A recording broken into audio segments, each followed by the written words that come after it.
Bonjour à tous. Les informations, un extrait de la conférence de presse hebdomadaire de la MONUSCO, la question du jour, nos deux portraits. Voilà le sommaire de notre programme. Madame, Messieurs, bienvenue à ONUMAG. Tout d'abord, cette situation humanitaire à Dungu.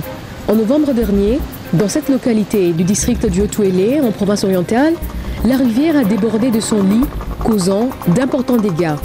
Conséquence, plus de 3000 ménages sans abri, quelques 20 000 personnes sinistrées par les inondations.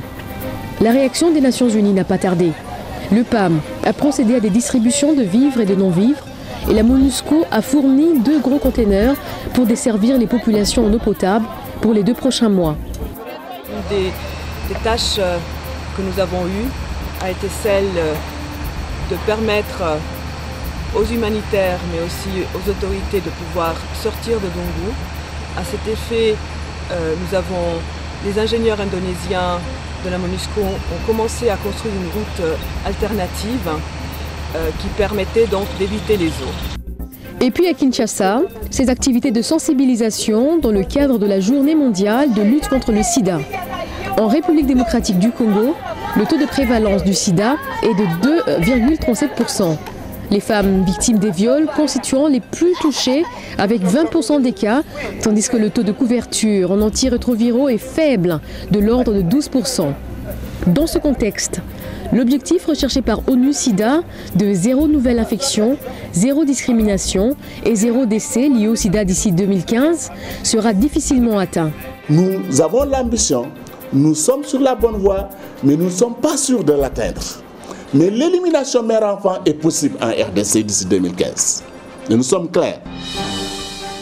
Bien que le M23 ait quitté la ville de Goma, la MONUSCO va continuer à assurer sa mission de protection des civils, la police nationale congolaise n'étant pas encore tout à fait en mesure de le faire. On est dans une phase transitoire où actuellement la MONUSCO, assistée par les à peu près 1300 PNC, continue d'assurer la protection dans Goma des populations civiles et de leurs biens. Avec quelques difficultés, vous savez que le M23 a pris beaucoup d'équipements, d'armements, de véhicules des PNC qui ont quelques difficultés pour faire le travail convenablement.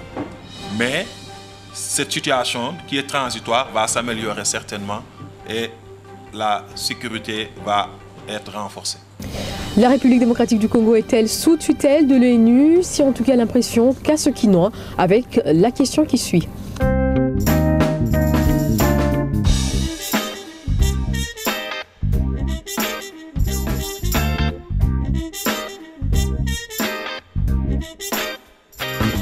Nous savons que le conseil de tutelle n'existe plus, pour autant qu'il n'y a plus de colonies à l'Est, qu'il n'y a plus de colonies au pays. Pourquoi cet organe est là? Peut-on penser qu'avec la situation de l'Est du pays, il y a moyen de pérenniser, de continuer à pérenniser cet organe en faisant de notre pays un pays sous tutelle? Le Conseil de tutelle des Nations Unies a été créé par la Charte des Nations Unies dans son chapitre 8. Sa mission était de conduire vers l'autonomie ou l'indépendance les 11 territoires qui étaient sous sa tutelle.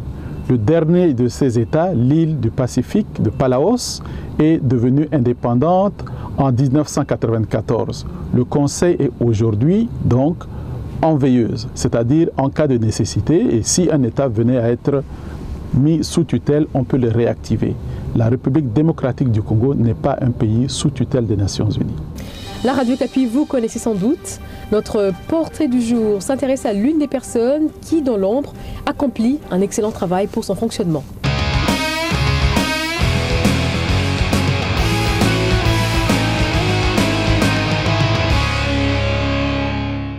Bonjour Djambo, je m'appelle Delphin Boukassa, je suis technicien à l'information publique de la MONUSCO, donc à Radio Okapi, Kinshasa. En fait, comme je travaille à l'information publique, qui dit information publique, on voit Radio Okapi dedans, avec tout ce qu'il y a comme émission, les informations que nous donnons à nos populations et aussi le maintien de tous les émetteurs, tout ce que nous avons comme outils pour informer la population. Cela permet à ce que la paix puisse revenir dans notre pays. Bon, avant d'arriver à la MONUSCO, j'ai eu à travailler dans 2 entreprises où j'étais dans les télécommunications parce que c'est là mon domaine. J'ai un diplôme de licence en télécommunications, réseau, dans l'administration réseau et aussi j'ai un master en gestion, donc en management.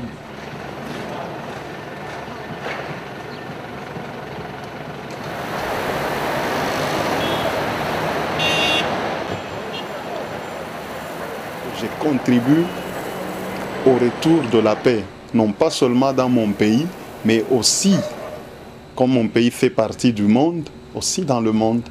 Cela me fait vraiment du bien.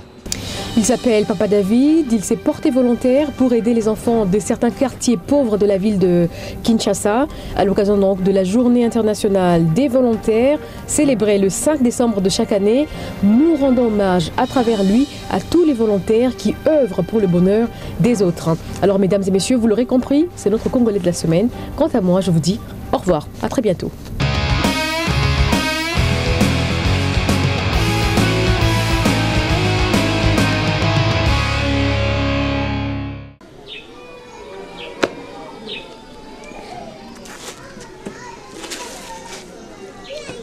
Bonjour mes chers amis, je m'appelle David Pombo, je suis dans mon quartier, le quartier s'appelle Kikimi, dans la commune de Kimbanseke, ville de Kinshasa.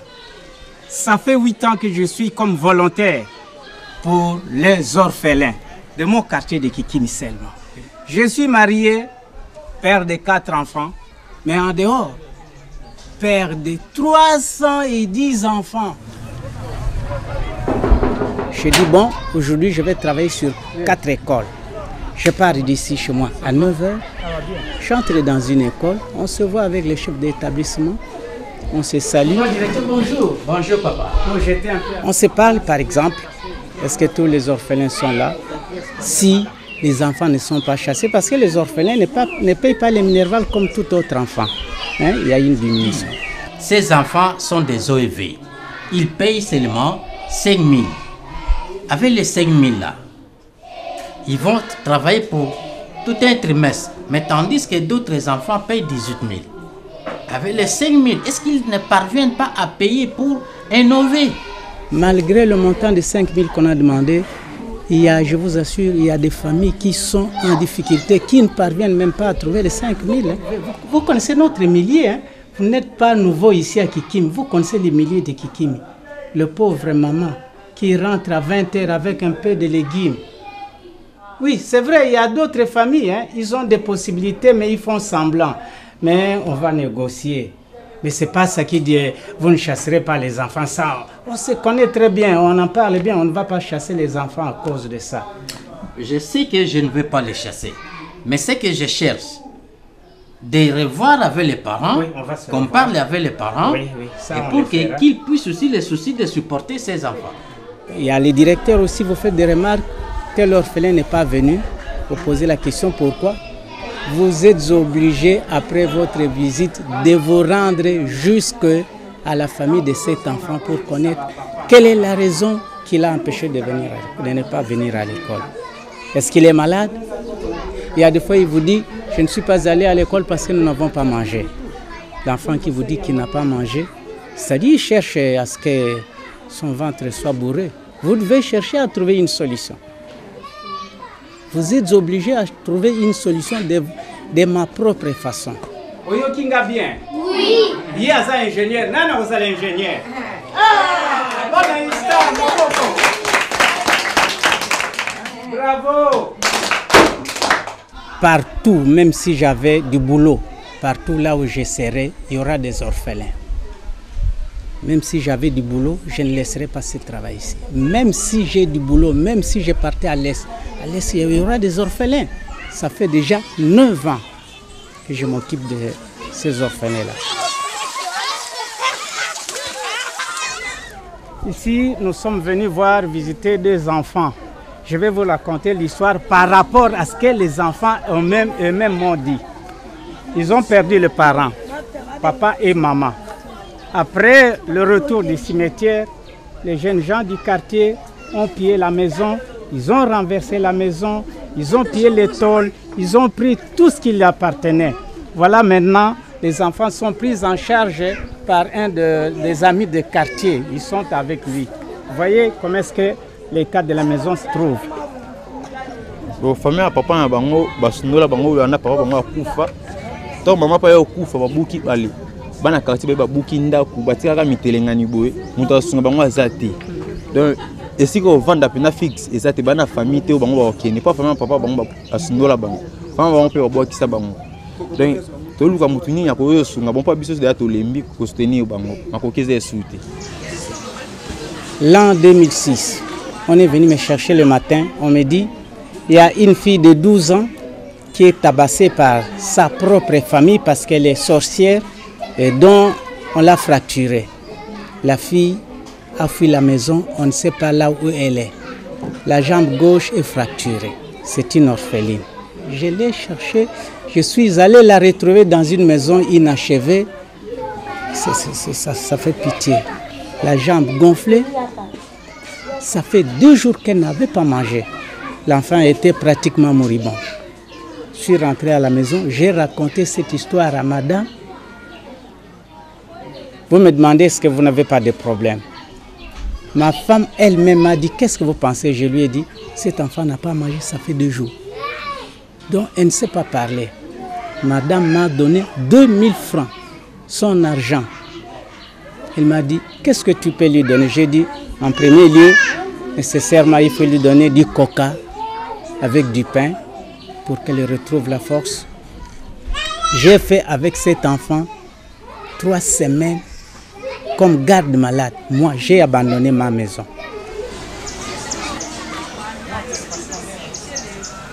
On est chez une de nos filles, une orpheline de père qu'on a formée chez maman Paola. Elle a fait sa formation là-bas en coupe-couture. Elle s'appelle Chimène.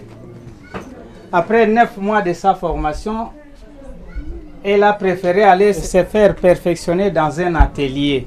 Après 1 an, elle a vu qu'elle pouvait voler de ses propres ailes parce qu'elle était à mesure de coudre, que ce soit une blouse, une chemise, la robe. Elle a voulu s'installer chez elle.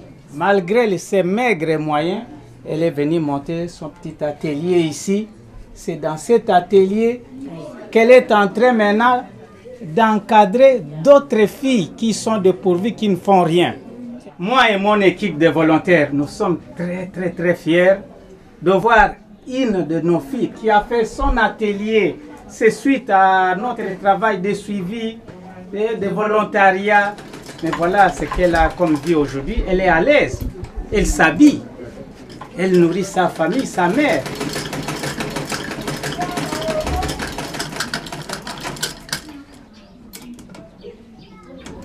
$5 000 francs. OP, 5 000 francs. Et ça, 8 000 francs. On a lati, $10.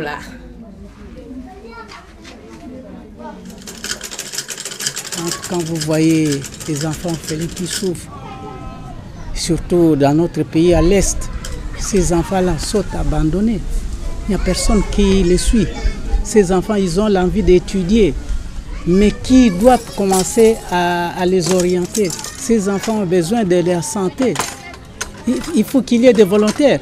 Vous avez laissé votre pays venir ici. Pourquoi? C'est pour nous aider, non? C'est l'amour de Dieu, non? Et nous aussi, nous-mêmes, nous devons commencer ça. Quand est-ce que le Congo aura ses volontaires à lui? Demain et aujourd'hui. C'est un travail qui demande la volonté. Et c'est un travail qu'on ne gagne rien, c'est du bénévolat. C'est mieux d'être volontaire que d'être un koulouna. Et vous voyez ce que ça demande. C'est un travail qui demande beaucoup de volonté et beaucoup de courage. Et si vous croyez que c'est un travail facile, vous avez le courage, je vous invite, venez nous rejoindre comme volontaires.